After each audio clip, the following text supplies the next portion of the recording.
नमस्कार मित्रांनो, हे पहा मी जो फ्लोरन ठेवलेला त्याला एक आजार झाला. तो एका पॅरासाइट मुळे होतो.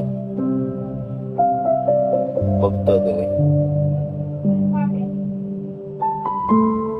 हेक्सामिटा या परजीवीमुळे होतो. तर हेक्सामिटा त्याच्या पोटामध्ये जातो, त्याच्यामुळे त्याला होल इन द हेड हा आजार होतो.